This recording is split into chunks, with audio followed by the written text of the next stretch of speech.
Hello student, या व्हिडिओमध्ये आपण थर्ड स्टँडर्ड सब्जेक्ट EVS मधील जो आपला फर्स्ट लेसन आहे आवर इन्व्हायरमेंट म्हणजेच आपल्या अवतीभोवती. इन्व्हायरमेंट म्हणजे काय? आपला परिसर. तर पहा, चॅनलवर जर तुम्ही नवीन असाल तर चॅनलला सबस्क्राईब करा, म्हणजेच मी बनवलेले थर्ड EVSचे सर्व व्हिडिओ तुम्हाला पाहायला मिळतील. तर चला आपण सुरुवात करूया. आपला लेसन आहे आवर इन्व्हायरमेंट म्हणजेच आपल्या अवतीभोवती. फर्स्ट पहा, कॅन यू टेल. आता सांगा पाहू. Look at the picture along side. आता इथं जे पिक्चर दिले आपल्याला ते काय करायचे? आपल्याला पाहायचे. You can easily name all these things. What materials are they made from. Where do we find this materials. What are the use of these things. आता पहा, या इथं आपल्याला काही पिक्चर दिलेत, पहा काही वस्तू दिल्यात. आता ह्या ज्या वस्तू आहेत त्या आपल्याला नक्कीच ओळखता येतील. त्या कोणत्या पदार्थापासून बनल्या आहेत किंवा ते पदार्थ आपल्याला कुठे सापडतात आणि या वस्तूचे आपल्याला काय करायचे, आपल्याला काय उपयोग आहे ते आपल्याला सांगायचं. तर पहा, फर्स्ट पहा, आता ह्या ज्या वस्तू आहेत त्या कोणत्या पदार्थापासून बनलेल्या आहेत आपण पाहूया. आता इथं बॅट आहे, ती कशापासून बनली? आपल्या वूड म्हणजे लाकूड. त्यानंतर पॉट आहे, ते कशापासून बनवलं आहे? आपलं वाळूपासून, मातीपासून, सॉईल. त्यानंतर इथं पहा कप आहे, तो पण चिनी मातीपासून बनलेला आहे. आणि इथं थ्रेड्स आहे म्हणजे दोरा आहे, तो रेशीम धाग्यापासून काय केला जातो? बनवला जातो. आता ते पदार्थ आपल्याला कुठे सापडतात? हे जे पदार्थ आहेत हे सर्व आपल्याला आपल्या अवतीभोवती म्हणजे आपल्या परिसरामध्येच हे काय होतात? आपल्याला सापडतात किंवा मिळतात. तर या वस्तू ज्या आहेत त्या इथं वस्तू दाखवल्या, त्या वस्तूचे आपल्याला काय उपयोग आहे? तर पहा, बॅट आपण खेळण्यासाठी वापरतो. हा जो कप आहे तो पण आपण चहा पिण्यासाठी वापरतो. आणि दोरा जो आहे तो कपडे शिवण्यासाठी वापरतात. आणि हे जे पॉट आहे, भांडे, याचा आपण पाणी भरण्यासाठी याचा आपल्याला काय होतो? उपयोग होतो. म्हणजे ह्या पूर्ण वस्तू ज्या आहेत आपल्याला त्या कुठे मिळतात? आपल्या परिसरामध्येच त्या मिळतात. You can name these things to.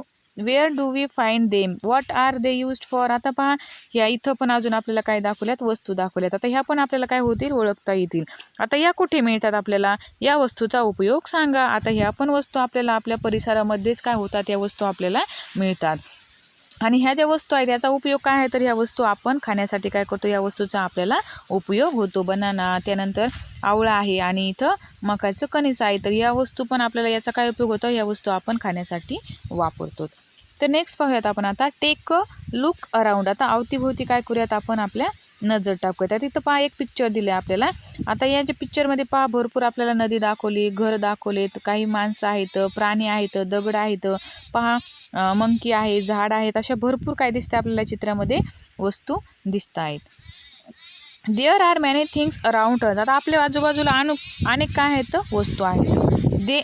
They from our environment. आणि ह्या ज्या वस्तू आहेत आजूबाजूला पहा, या चित्रामध्ये आपल्याला अनेक वस्तू दिसतात. मग ह्या सर्वांचा मिळून काय होतो? आपला परिसर बनतो. आता या परिसरामध्ये पहा काय काय येतं? There are stones and rocks and soil. आता याच्यामध्ये माती, त्यानंतर दगड पण आहेत. आणि there are rivers and streams and lakes. आता नद्या पण आहेत, नाली पण आहे, त्यानंतर तळे पण आहेत. There is air. आता त्याच्यामध्ये पहा हवा पण आहे. There are hills and mountain. आता डोंगर आणि टेकड्या पण आहेत आपला अवतीभोवती जो परिसर आहे त्याच्यामध्ये. देअर आर जंगल पण आहेत. There are fields and houses and roads and also barren lands. आता पहा त्याच्यामध्ये अजून काय आहेत? शेत आहेत, घरे आहेत, रस्ता पण आहेत, आणि काही असे उजाड माळराने पण आहेत. We also see many different animals around us. आणि त्याचप्रमाणे आपल्याला आपल्या परिसरामध्ये वेगवेगळे प्राणी पण आपल्या सभोवताली असतात. Different types of trees and bushes and climbers make our environment beautiful. आता पहा, त्यानंतर निरनिराळ्या प्रकारचे वृक्ष, झाडे, झुडपी, वेली यांनी आपला जो परिसर आहे तो काय आहे? सजलेला आहे. We too are a part of this environment. आणि आपणही या परिसराचा काय आहे? तो एक भागच आहोत. हे दगड, माती, नदी, घरं, माणसे, प्राणी हे जे आहेत, वेली, झाडे, झुडपे, हे सगळ्यांनी काय झालेलं आहे? आपला परिसर सजलेला आहे. आणि आपणही या परिसराचा काय आहोत? एक भागच आहोत. त्यानंतर आता आपण नेक्स्ट पाहूयात, नेक्स्ट पेजवरती.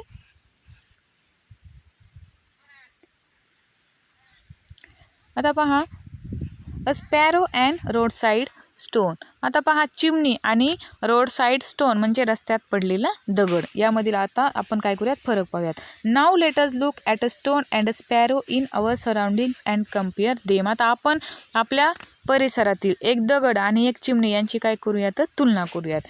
अ stone remains where it is. Its place change only if someone picks it up and moves it. आता पहा, हा दगड दिसतोय तुम्हाला, तो दगड जिथे आहे तिथेच पडून राहील. त्याला जर कोणी उचलून हलवले तरच त्याची काय होते? जागा बदलते. It doesn't eat, so it doesn't grow bigger. It doesn't have babies either. आता पहा, तो जो दगड आहे तो काय होत नाही, जेवतही नाही आणि त्यामुळे काय होत नाही, जेवत नसल्यामुळे त्याची वाढही होत नाही आणि त्या दगडाला पिल्लेही होत नाहीत.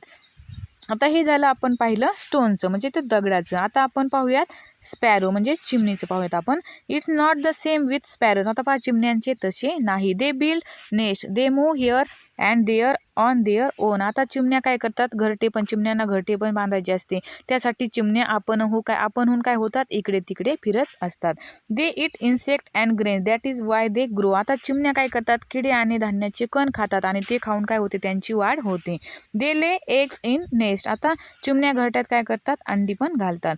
Little sparrows hatch from this eggs, sparrows take a lot of care of their young ones. आता अंड्यातून मग काय होतात, पिल्ले बाहेर पडतात आणि चिमण्या काय करतात, आपल्या पिल्ल्यांची खूप काळजी घेतात.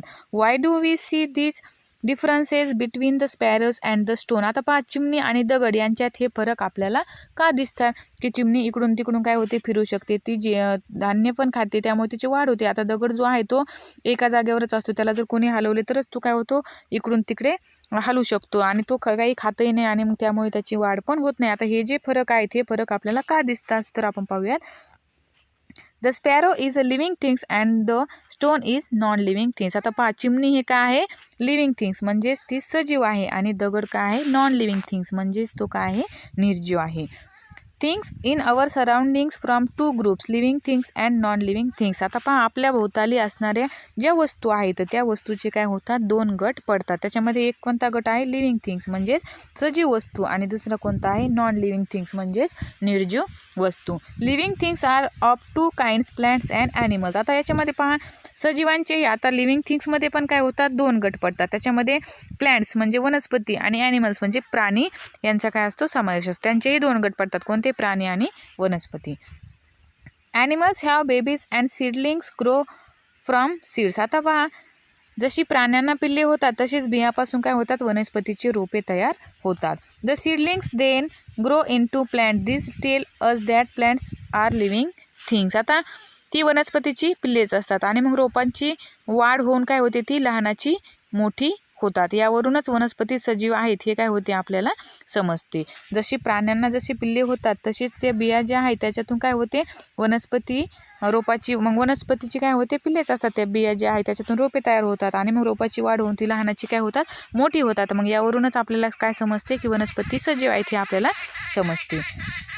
Plans to move for example. आता पहा, वनस्पती काय करतात, हालचाल करतात. आता ते आपण एक्झाम्पल पाहूयात. When a bud blooms into a flower, its petals open, but movements of plants are not so easily seen, plants also need food. आता वनस्पती ही हालचाली करतात, याचं आपण एक्झाम्पल पाहूयात. आता एखादं कळीचे फूल होताना आपण काय करतो, ज्या पेटल्स म्हणजे ज्या पाकळ्या असतात ते काय होतात, मिटलेले असतात, ते काय होतात, पाकळ्या उघडतात.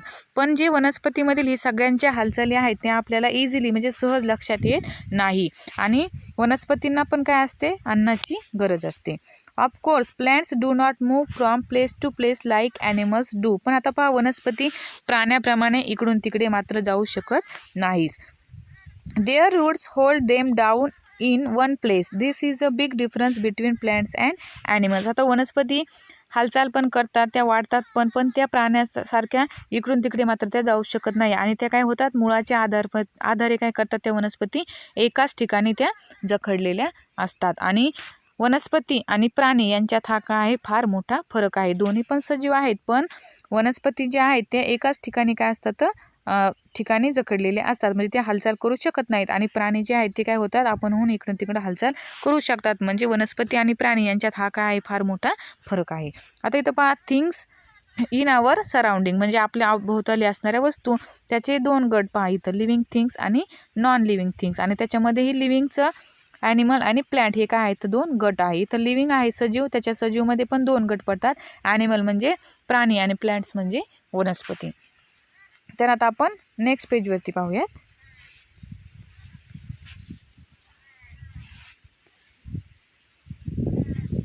इथे पहा, आता आपल्याला अजून काही चित्र दाखवलेत. कॅन यू टेल, आता सांगा पाहू. Are the things in this pictures living or non living? If it is a living things, is it a plant or or an animal. आता इथं 5 चित्रामध्ये आपल्याला काही वस्तू दिल्या आहेत. आता त्या सजीव आहेत की निर्जीव ते आपल्याला काय करायचं आहे, सांगायचं आहे. आणि सजीव असेल तर ती वस्तू वनस्पती आहे की प्राणी आहे ते पण तुम्हाला सांगायचं. आता इथं 5 ट्रीज दाखवलेत आपल्याला, आपण पाहूयात. आणि काही वस्तू आहेत अजून. आता हे जे ट्री आहे ते काय आहे, लिव्हिंग थिंग आहे, म्हणजे ते सजीव आहे, सजीव वस्तू आहे. हे ट्री पण कसं आहे, लिव्हिंग थिंग आहे. पण हे काय आहे, प्लॅन्ट आहे.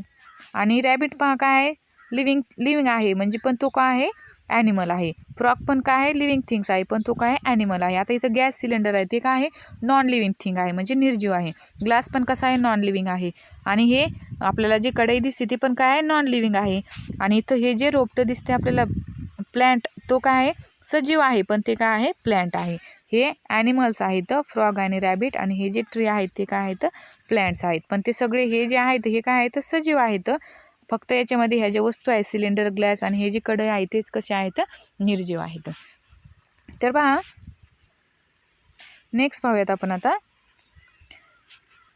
Use your brain power. आता जरा डोके चालवा. A railway engine goes to and fro, is it living or non living. आता पहा, जे आगगाडीचे इंजन जे आहे ते काय होतं, इकडून तिकडून ये जा करत असते. पण मग ते सजीव आहे की निर्जीव आहे, तर ते आगगाडीचे जे इंजिन आहे ते कसं आहे, निर्जीव आहे. त्याचे जी मशीन आहे तेच काय करतं, इकडून तिकडून काय केले असते, ते इंजिन आहे तेच काय होतं, इकडून तिकडून चालतं. पण ते जी रेल्वे जी आहे ती कशी आहे, नॉन लिव्हिंग आहे, म्हणजे ती निर्जीव आहे. Wood comes from trees which are living things. A chair is made from wood. Now is the chair living or non living. आता पहा, सजीव झाडाच्या लाकडापासून, जे आपण झाड जे आहे ते कसं असं सजीव असतं, मग त्या सजीव झाडाच्या लाकडापासून काय तयार केले जाते, चेअर, म्हणजे खुर्ची तयार केली आहे. मग ती सजीव आहे का निर्जीव, तर जी खुर्ची आहे, चेअर जी आहे ती काय आहे, नॉन लिव्हिंग आहे, म्हणजे ती निर्जीव आहे.